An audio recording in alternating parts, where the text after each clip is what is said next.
वालेकुम to all dear students, hope so you all will be fine. आज का हमारा सब्जेक्ट है जी इंट्रोडक्शन टू प्रोग्रामिंग यानी कि CS 201, जिसकी हम करेंगे mid term preparation provided by helper 0711। अच्छा जी, इसमें मैं आपको पास्ट पेपर्स के एंड करंट पेपर्स के और आपके हैंडआउट्स के मोस्ट रिपीटेड बार बार आने वाले MCQs प्रोवाइड करूंगी और उम्मीद करूंगी कि आप लोग सारे MCQs को ध्यान से सुनना, याद रखना और पेपर देने से पहले ये वीडियो जरूर देख के जाना, क्योंकि जब आपके पेपर में भी कुछ MCQs इसी वीडियो में से रिपीट हो तो आप उनके करेक्ट आंसर्स लगा के आ सको। So let's begin from our first MCQs। In order to get 256 from the number 2568 we divide this number by 10। यानी कि 256 को हासिल करने के लिए, यानी कि पहले 3 डिजिट्स को हासिल करने के लिए हम इसको 10 से जब डिवाइड करेंगे तो हमें क्या होगा, इसका क्यूटेंट हासिल होगा। The correct syntax to do while loop is, अच्छा जी, डू वाइल लूप के लिए करेक्ट सिंटैक्स आप लोग क्या लिखोगे, पहले आप डू लिखोगे एंड देन स्टेटमेंट लिखोगे जो भी आप चाहते हो एंड देन वाइल लिखोगे एंड देन कंडीशन और इन दी एंड हम लोग सेमी कॉलन लगा देंगे। नेक्स्ट है जी, which of the following function is are included in stdlib.h header file. यानी कि ये जो हमारे पास हेडर फाइल है इसके अंदर कौन से फंक्शन इंक्लूड्स होते हैं, तो इसमें होता है जी double, ATOF constant character, NPTR और इंट जो है ये भी आप लोग इस्तेमाल कर सकते हो, बट कैरेक्टर टाइप आप इस्तेमाल नहीं कर सकते हो इस हेडर फाइल के अंदर।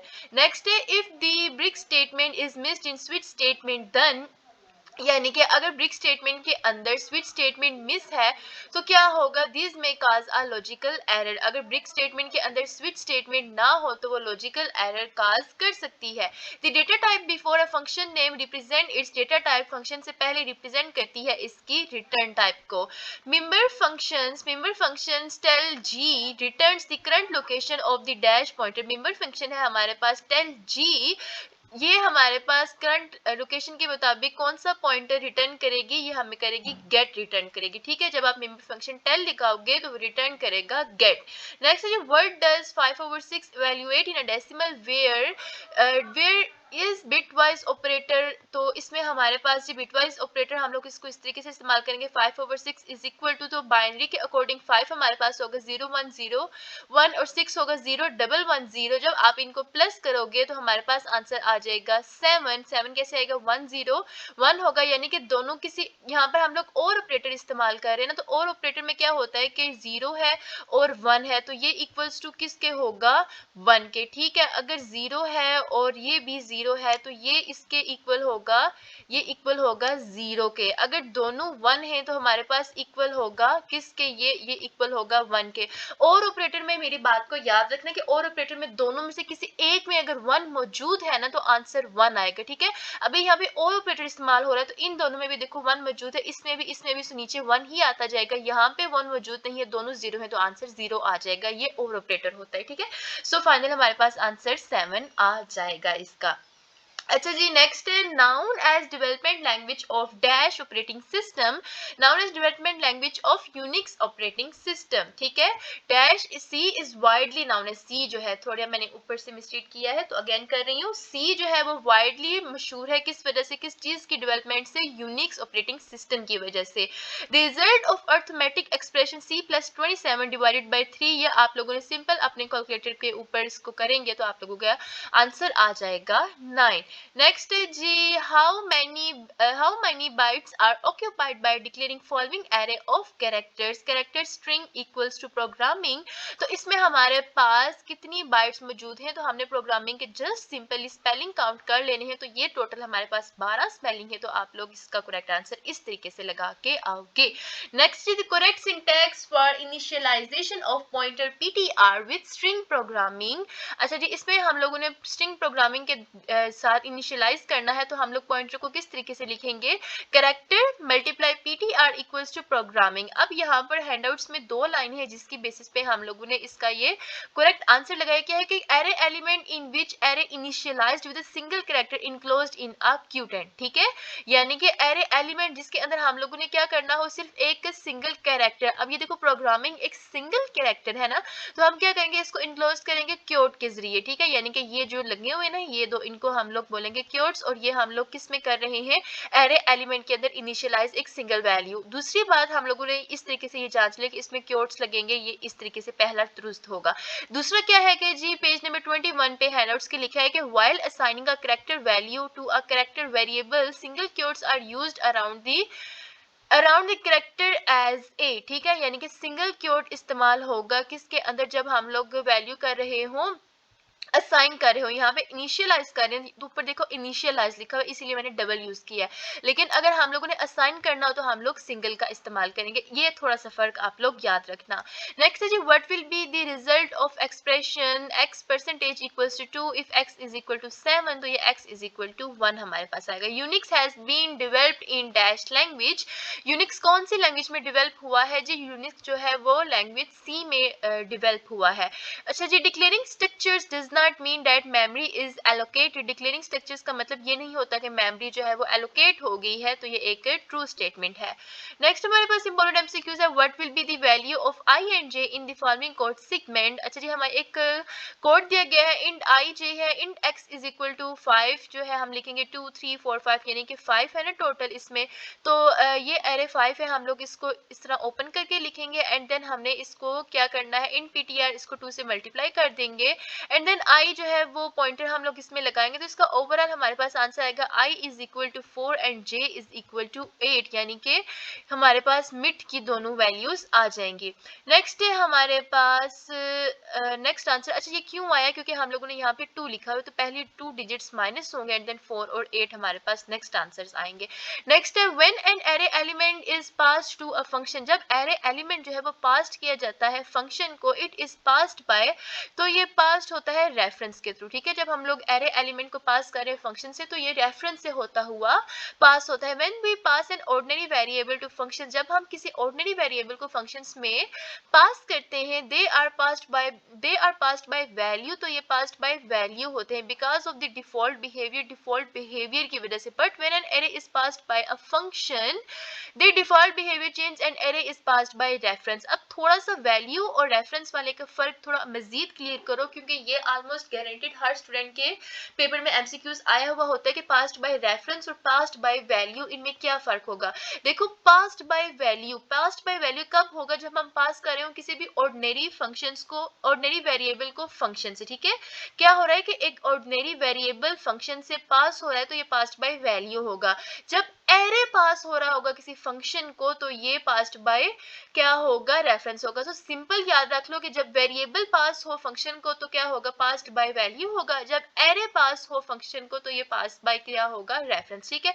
सो एरे और वेरिएबल का फर्क याद रख लेना, ये बहुत ज्यादा इंपॉर्टेंट एमसीक्यूज है। नेक्स्ट हमारे पास है what is the output of the following statement, हमें एक स्टेटमेंट प्रोवाइड की गई है तो हमने क्या करना है, इसकी करनी है output find. So int i is equal to 2.5 floating type में है ये हमारे पास, do and 1 multiply i multiply 2 करेंगे वाइल आई जो है वो ग्रेटर देन है 3 के, और एंड आई जो है वो लेस देन होना चाहिए 10 के। तो आई यहाँ पर हमारे पास 2.5 है, 3 नहीं है, तो हमारे पास ये ऑफ कोर्स एक एरर काज कर देगा, ठीक है, क्यों, क्योंकि इंटीजर हम लोग दे रहे हैं, तो इंट तो यहाँ हम लोग लिख ही नहीं सकते, यहाँ पर फ्लोटिंग टाइप नोटेशन आएगी, तो 2.5 ये थोड़ा एरर है, ये इनकरेक्ट स्टेटमेंट है। अच्छा जी, what does factorial 7 evaluate to the decimal where factorial is not an operator. अच्छा जी, यहाँ पर इसने क्या कर दिया कि ये हमारे पास ऑपरेटर हम लोग नहीं लेंगे, एक सिंबल के तौर पर लेंगे, तो हमारे पास सिंपली 7 ही आंसर आएगा इसका। नेक्स्ट है जी, the condition in while loop के अंदर हमें एक कंडीशन देगी है जो कि कंटेन कर रही है लॉजिकल एक्सप्रेशंस को, लेकिन रिलेशनल एक्सप्रेशन नहीं रख रही, तो ये एक फॉल्स स्टेटमेंट हो जाएगी। अच्छा जी, searching is easier when an array is already sorted, जब array already sort हो तो सर्चिंग जो है वो हमारे पास easy होती है, तो ये एक ट्रू स्टेटमेंट होगी। if an array has 100 elements what is the allowable range of subscript। अच्छा जी, यहाँ पर बहुत से स्टूडेंट कंफ्यूज होते हैं और ये भी बहुत ज्यादा एक्सट्रीमली इंपॉर्टेंट आप लोगों का एमसीक्यूज है कि जब हम लोग एरे एलिमेंट, हमारे पास एरे कितने हैं, ठीक है, एरे में हमारे पास रेंज है 1 से लेके 100 तक के दरमियान, तो इसके अंदर कितनी अलाउेबल रेंज होगी, तो ज्यादातर स्टूडेंट क्या करेंगे, वो 1 से लेके या तो 99 लगाएंगे या फिर 1 से लेके 100 लगाएंगे। ये बहुत बड़ी मिस्टेक स्टूडेंट ऑलमोस्ट हर ही करता है। तो याद रखना कि हमेशा एरे जो है वो 0 से स्टार्ट होता है, ठीक है। 0 भी अपनी एक वैल्यू रखता है। सो 0 को भी हम लोग एक एलिमेंट के तौर पर काउंट करेंगे। सो जब 0 को स्टार्ट करेंगे तो 0 पहला होगा, 1 जो है वो दूसरा एरे एलिमेंट होगा, ठीक है। 1 दूसरा एरे एलिमेंट और 0 पहला एरे एलिमेंट। सो 0 से लेके 99 तक जब हम लोग जाएंगे तो ये हमारे पास 100 एलिमेंट्स कंप्लीट हो जाएंगे। और ये समटाइम आप लोगों की थोड़ी सी वर्डिंग भी चेंज हो सकती है। हो सकता है आप लोगों को लिख दें कि यहाँ पर 7 है और यहाँ पर लिख दें 50। तो आप लोग याद रखना कि 50 एलिमेंट्स हैं। सो 7 से स्टार्ट होगा और वो कितने तक जाएगा, 49 तक। ये याद रखना कि एक डिजिट पीछे से हम लोगों ने काउंट करना है। तो होप सो ये एमसीक्यूज आप लोगों का क्लियर हो गया होगा और इस पे जरूर याद रखना क्योंकि ये बहुत रिपीटेड एमसीक्यूज है। अच्छा जी, नेक्स्ट है हमारे पास what will be the value of a and b after executing the following statement. A is equal to 3 है and b is equal to b plus plus है। तो ये हमारे पास 3, ही इसका करेक्ट आंसर आएगा and b is equal to a plus plus. अच्छा, मुझे इसका लग रहा है आंसर नंबर ए करेक्ट, ठीक है, क्योंकि ये इसमें 3 नेक्स्ट प्लस हो रहा है, 3/3 एक मिनट, ए प्लस प्लस प्लस 1 नहीं कर रहे, हाँ ठीक है, सी ही है, 3 और 3 हमारे पास करेक्ट आंसर आएगा। अच्छा जी, what will be the correct syntax to initialize elements of 2 dimensional array of two value 0। अच्छा जी, हमारे पास 2 डायमेंशनल एरे है। 2 डायमेंशनल एरे मतलब कि ये हमारे पास 2 मौजूद है एरे, ठीक है। 2 डायमेंशनल एरे है जिसकी वैल्यू 0 है। तो हम लोग क्या कर रहे हैं, इनिशियलाइजेशन कर रहे हैं इसके तमाम एलिमेंट्स की। तो इसका करेक्ट सिंटैक्स होगा इंट एरे, 2 एरे हम लोग देंगे इक्वल टू 0 एंड 0, सिंपल इसका आंसर ये होगा, ठीक है।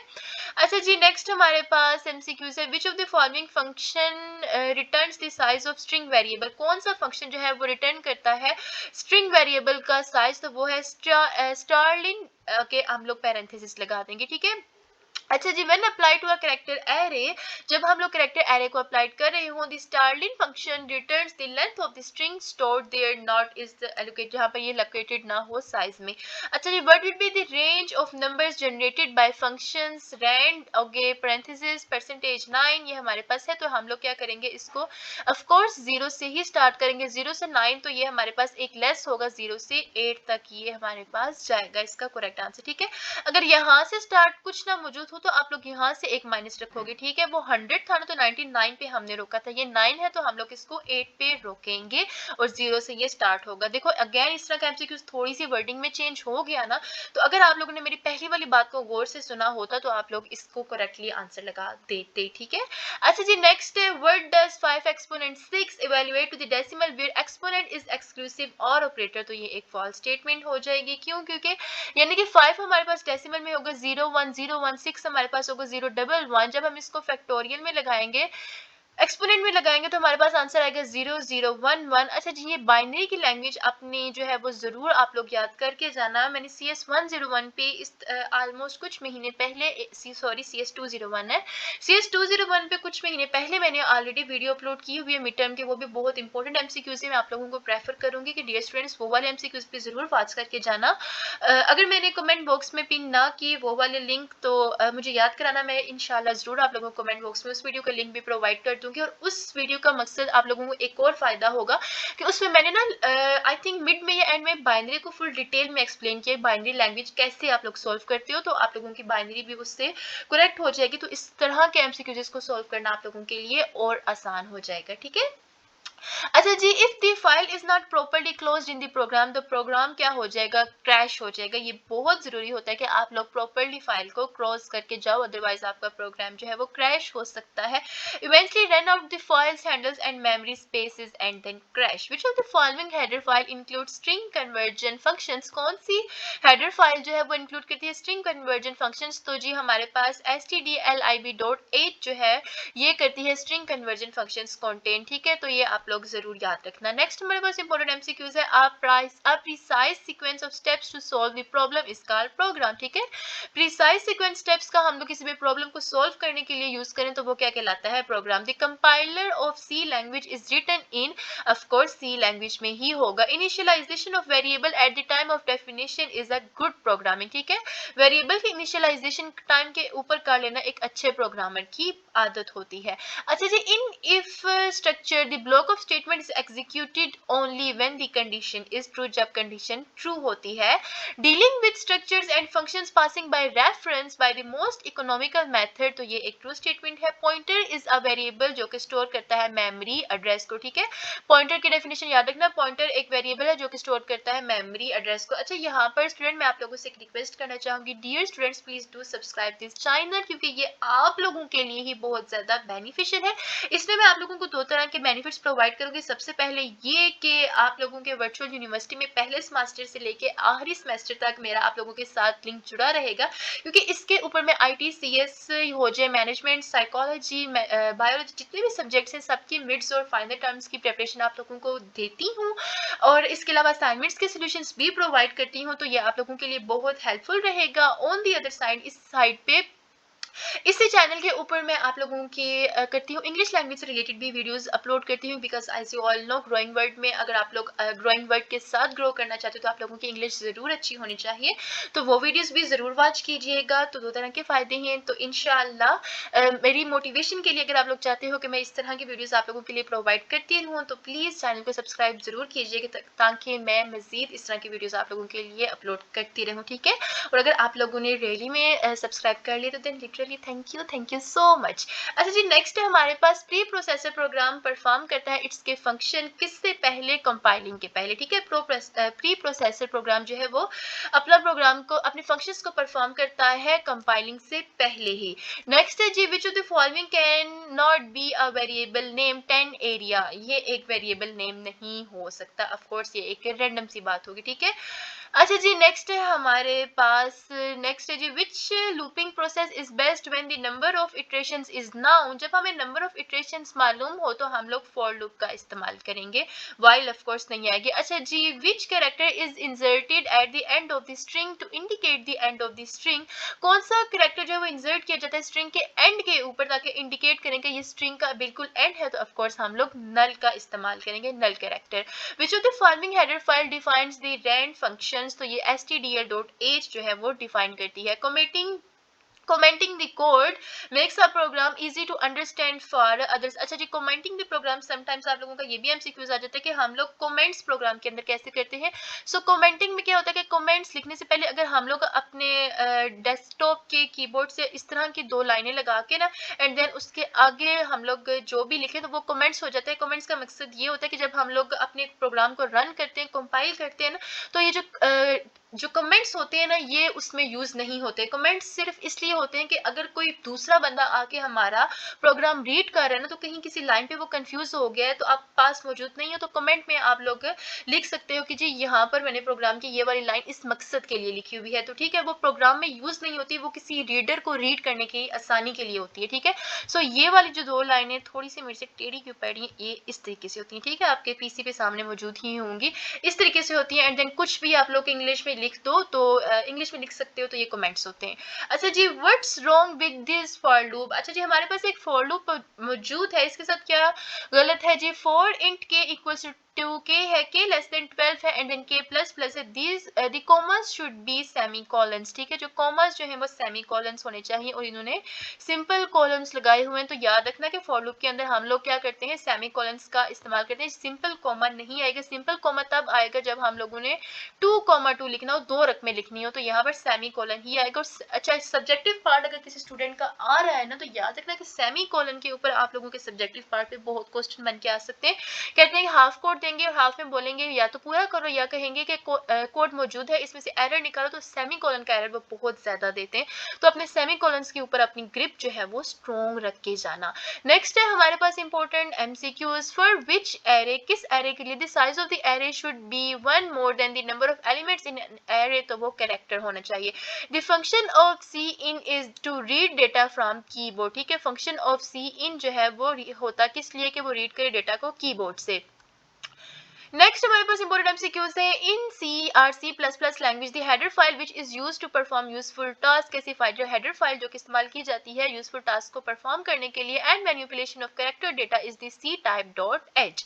How many parameter functions get line टास्क, तो इसके अंदर टोटल 3 होते हैं, तो ये हैंडआउट्स में से मैंने कॉपी पेस्ट किया हुआ है।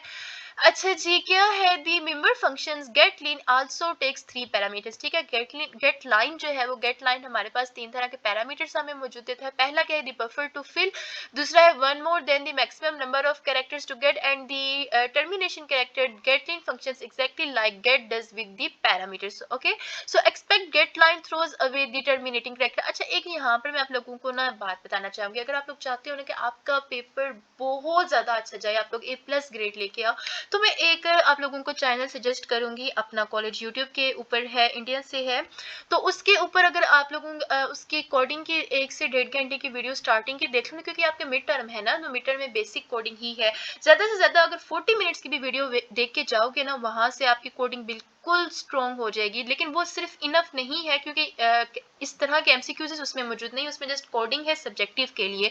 सो वो वीडियो अगर आप लोग देख लोगे ना अपनी सब्जेक्टिव को अच्छा करने के लिए, तो वो आप लोगों के लिए इनफ होगी सब्जेक्टिव के लिए। ठीक है, अच्छा जी, आई थिंक अपना कॉलेज ही नाम था उस चैनल का। अच्छा जी, next word process is application software. बल्कि किसी भी C++ की वीडियो को आप लोग देख लो थोड़ा सा कोडिंग के लिहाज से, तो वो आप लोगों की इस मिड टर्म के लिहाज से मुकम्मल होगी, क्योंकि यहाँ पर मिड टर्म में सिर्फ बेसिक्स ही हैं। अच्छा जी, word processor is application software. Word processor जो है वो एप्लीकेशन सॉफ्टवेयर होता है। For which values of the integer value will be the following code becomes an infinite loop. अच्छा, इनफाइनाइट लूप जो है वो क्या करें, इंट लूप हमारे पास मौजूद है हमारी काउंट वाइल, यानी कि एक पूरी हमारे पास लूप दी गई है। ओनली जीरो क्या करेगा यहाँ पे। अच्छा जी, सी आउट नंबर जो है, इफ नंबर, एक पूरी स्टेटमेंट है। इसमें क्या है कि जी नंबर प्लस जो है वो इंटीजर वैल्यू है। Above line decide at the fact of loop, so anything then other than zero leads to the value of 3। ठीक है, लीड्स टू वैल्यू कहेगा 3 which will be cure the loop. Only zero is the value which keeps the loop infinite. ठीक है, सिर्फ zero ही है जो कि loop की वैल्यू को इनफाइनाइट रखेगा। अच्छा जी, नेक्स्ट है each passes through a loop is called an iteration. ठीक है, हर पास जो की चीज कर रही हो लूप से, वो क्या कहलाती है, इटरेशन। नेक्स्ट है a continue statement causes execution to skip to the next iteration of the loop. ठीक है, कंटिन्यू स्टेटमेंट इस्तेमाल की जाती है जब हमारे पास किसी सर्टेन स्टेज में हम नहीं करना चाहते एग्जीक्यूट किसी भी रिमेनिंग स्टेटमेंट को लूप के अंदर, and want to go to the start the loop, हम लोग लूप को स्टार्ट करना चाहते हैं, तो ये क्या करेगी, the next iteration of the loop हमारे पास कंटिन्यू स्टेटमेंट इसका करेक्ट आंसर होगा। अच्छा जी, नेक्स्ट है what is the correct syntax to declare an array of the size 10 to the integer. Of course हम लोग int name and then array डाल देंगे और उसमें 10 लिख देंगे। अच्छा जी, नेक्स्ट है हमारे पास इसका एरे का, बस सिंपली यही याद रखो कि एरे में हम लोग पहले इंट लिखते हैं एंड देन एरे का नेम। यहाँ पे नेम है ना, एरे का कोई भी आप लोग नेम लिख सकते हो। ठीक है, नेम लिख के उसके बाद लिख दो कि कितना डेटा टाइप है इस साइज का, 10 11 12। सिंपल ये सिंटैक्स आप लोग याद रख लो और सेमी कोलन पे इसको एंड करेंगे। अच्छा जी, नेक्स्ट है हमारे पास consider the following code segment. हमें एक कोड दिया गया है, इसमें क्या है जी, what will be the code segment display. तो ये कोड हमें क्या डिस्प्ले करेगा, इंट मेन जो है इसका फंक्शन है, इंट एज जो है वो 10 है, equals to 10 cout less than age होना चाहिए। तो क्या करेगा, value of the first element array देगा। अच्छा जी, how many bytes will be the pointer int PTR of the type int move in the following statement. तो ये इसमें कितनी होंगी, 12 बाइट्स होंगी। अच्छा जी, 1 int equals to 4 bytes, so 4 × 3 is equal to 12 bytes movement. ठीक है, सिंपली 3 है ना, तो 3 को हम लोग जब मल्टीप्लाई करेंगे 4 से, क्योंकि एक इंटीजर में 4 बाइट्स होती हैं, तो सिंपल हमारे पास आंसर 12 आ जाएगा। तो ये वाली लाइन बेसिकली आप लोगों ने याद रखनी है, क्योंकि थोड़े बहुत नंबर यहाँ पे 3 है, तो हो सकता है आपको पास 5 लिखा हो। तो ये जो बेसिकली ब्लू लाइन है ना, इसको समझ के जाना। नेक्स्ट हमारे पास इंपॉर्टेंट एमसीक्यूज है जी, if there are 2 and n plus elements in an array, then what should be the number of iterations required to search a number of using binary search algorithm n plus 1 elements। इसका correct answer होगा। अच्छा जी, which of the following operator is used to access the value of variable pointed by a pointer। तो इसमें हम लोग ये multiply operator इस्तेमाल करते हैं। Dash statement interrupts the flow of control. कौन सी स्टेटमेंट जो है वो इंटरप्ट करती है फ्लो ऑफ कंट्रोल, तो वो ब्रेक स्टेटमेंट होती है। Analysis is the dash step in designing a program. Analysis will be always followed by designing and then code। ठीक है, analysis is the first step, analysis first step होता है, उसके बाद हम लोग क्या करते हैं, डिजाइन प्रोग्राम को। नेक्स्ट है जी, paying attention to detail in designing a program is necessary. Definitely वो नेसेसरी ही होगा। There are many dash types of software. Totally कितनी तरह के सॉफ्टवेयर होते हैं, दो तरह के, एक होता है सिस्टम सॉफ्टवेयर और दूसरा होता है एप्लीकेशन सॉफ्टवेयर। तो अगर सब्जेक्टिव भी है तो ये शॉर्ट क्वेश्चन के लिहाज से याद रख लो। एमसीक्यूज है एंड इज डैश ऑपरेटर, यानी कि ये जो डबल एंड है इसको हम कौन सा ऑपरेटर कहते हैं, ये हमारा होता है logical operator. We use logical operator by the symbol, या तो हम लोग इस तरह की सिंबल यूज करते हैं या फिर इस तरह की करते हैं फॉर एंड और रिस्पेक्टिवली विद रेशनल ऑपरेटर्स। अच्छा जी, in flow chart the symbol used for decision making, flow chart के अंदर डिसीजन मेकिंग के लिए जो सिंबल इस्तेमाल होती है वो होती है डायमंड की। और ये बहुत ज्यादा इंपॉर्टेंट एमसीक्यूज हैं स्टूडेंट्स, इनको तो बिल्कुल भी स्किप ना करना और याद जरूर रखना। अच्छा जी, C++ views each file as a sequential stream of bytes, ठीक है। C++ use each file, हर फाइल के अंदर as a sequential stream of bytes होते हैं। नेक्स्ट हमारे पास है जी, if the elements of an array are already sorted, अगर array के elements already sorted हैं, then the useful search algorithm होगी क्या, binary search. In binary search algorithm के अंदर divide the conquer strategy is applied, this applies only a stored arrays in ascending या फिर descending order में। अच्छा जी, address operator and can be used with the variable when a pointer is incremented, जब pointer increment हो जाता है it actually jumps the number of memory address, तो ये क्या करता है, मेमोरी एड्रेस के नंबर को जंप करता है according to data type. Can call by reference mechanism should be used in program, call by reference mechanism जो है वो कौन से प्रोग्राम में यूज होना चाहिए, तो वो उसमें यूज होना चाहिए जिसमें लार्ज अमाउंट ऑफ डेटा जो है वो पास्ट किया जाए और need to change the passed data, और इस पास्ट डेटा को हमें चेंज करने की जरूरत हो। So correct answer is 1 and 3 only. Which of the following is the starting index of an array in C plus plus, C plus plus में starting index कौन सा होता है एरे के अंदर, तो वो होता है 0। अच्छा जी, the term the return type of a function that do not return any value must be void, ठीक है। रिटर्न टाइप किसी भी फंक्शंस के जो कि रिटर्न ना करे कोई भी वैल्यू, वो क्या होना चाहिए, वो जरूर void होना चाहिए। Which of the following is an execution of header file, header file की एक्सटेंशन क्या है, सॉरी।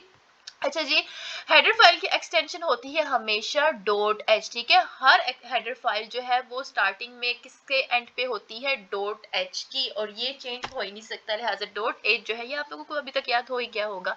अच्छा जी, we want to access array in random order, हम लोग एरे को रैंडम ऑर्डर में एक्सेस करना चाह रहे हैं। विच अप्रोच इज बेटर, तो इसमें ऑफ कोर्स एरे इंडेक्स ही बेटर होगा। अच्छा जी, when we declare multi dimensional array, जब हम लोग मल्टी डायमेंशनल एरे को डिक्लेयर करते हैं कंपाइलर स्टोर में, the elements of multi dimensional array is the form, तो ये कौन सी फॉर्म में होता है, ये कंटिन्यूअस मेमोरी लोकेशंस की फॉर्म में होते हैं। अच्छा जी, in C and C plus plus the string constant is enclosed in double quotes, ठीक है। सी और सी प्लस प्लस में जो स्ट्रिंग कांस्टेंट होता है वो इनक्लोज्ड होता है डबल क्वोट्स में। The size of in data type is 4 bytes, ठीक है। इन डेटा टाइप का जो साइज होता है 4 बाइट्स होता है। इन फ्लो चार्ट प्रोसेस में जो फ्लो चार्ट के अंदर प्रोसेस जो है वो रिप्रेजेंट होता है रेक्टेंगल के तौर पे, ठीक है। याद रखना फ्लो चार्ट में हम लोग प्रोसेस को रिप्रेजेंट करते हैं रेक्टेंगल के तौर पर। अच्छा जी, नेक्स्ट हमारे पास एमसीक्यूज है, when we are using constant keyword, जब हम लोग कांस्ट कीवर्ड का इस्तेमाल कर रहे हैं with the variable x, then initialize it at the time of declaration क्या होनी चाहिए, मस्ट होनी चाहिए। Which of the following is the correct way to assign an integer value of 5 to element of the matrix say m at the second row and third column, तो ये of course इस तरह होगा m and then 2 3 equals to 5, ठीक है। क्यों दो क्यों है हमारे पास, which of the following is the way to assign integer value 5 to the element of the matrix array, हम लोग इस्तेमाल कर रहे हैं मैट्रिक्स एरे को सेकंड और थर्ड कॉलम के अंदर। अच्छा जी, नेक्स्ट जी, how many total elements must be two dimensional array of 3 rows and 2 columns, तो ये 3 मल्टीप्लाई हम लोग 2 करेंगे तो हमारे पास आंसर 6 आएगा। ये ऊपर भी मैंने आपको एक्सप्लेन किया कि जो भी आप लोगों को प्रोवाइडेड हो आपने सिंपली क्या करना है, उसको मल्टीप्लाई करना है। सो 3 मल्टीप्लाई बाय 2 करेंगे तो आंसर ऑफ कोर्स 6 ही आएगा। विच of the following is the correct statement for the following declaration. अच्छा जी, कॉन्स्ट इंट पीटीआर है तो इसका क्या होगा, PTR is a pointer to constant integer. अच्छा जी, नेक्स्ट हमारे पास है, what will be the correct syntax to assign an array named array of 5 elements to the pointer, तो इसमें हम लोग एरे एलिमेंट को किस तरह से लिखेंगे, तो इसका हमारे पास ptr equals to array 5 semicolons and then I think इसका हमारे पास ये वाला करेक्ट होगा ऑप्शन 3। अच्छा जी, सी इज अ लैंग्वेज, सी क्या है, सी एक फंक्शन ओरिएंटेड लैंग्वेज होती है। The variable having a name type and size are just like empty boxes, तो ये एक ट्रू स्टेटमेंट है। अच्छा जी, नेक्स्ट है हमारे पास, most efficient method of dealing with structure variable is defined to the structure globally, is the true statement. Syntax of union is identical to structure, ठीक है। सिंटैक्स ऑफ यूनियन जो है वो आइडेंटिकल होता है स्ट्रक्चर से। Dash is the program commenting the code line library is useful. अच्छा जी, if we want to store a string, अगर हम लोग स्ट्रिंग को स्टोर करना चाहें ABC in an array string, then the size of the array must be क्या होना चाहिए, एटलीस्ट 4 होना चाहिए स्ट्रिंग को स्टोर करने के लिए। How many bytes will B pointer in PTR of a type int move the following statement. In PTR plus 3 है हमारे पास, तो इसको हम जब 3 मल्टीप्लाई बाइट करेंगे 2 से, तो हमारे पास इसमें कितना आएगा, ऑफ कोर्स 6 बाइट्स। एक मिनट, एक पॉइंटर में 4 बाइट्स, आई थिंक इसका 12 आंसर है, ठीक है, या 6 है या 12 है, बट 12 पे मैं ज्यादा श्योर हूँ, तो इसको आप लोग थोड़ा कंफर्म कर लेना। अच्छा जी, नेक्स्ट है हमारे पास the reminder percentage operator is an arithmetic operator. ये बहुत ज्यादा रिपीटेड एमसीक्यूज है, याद रखना, रिमाइंडर परसेंटेज ऑपरेटर एक अर्थमेटिक ऑपरेटर होता है।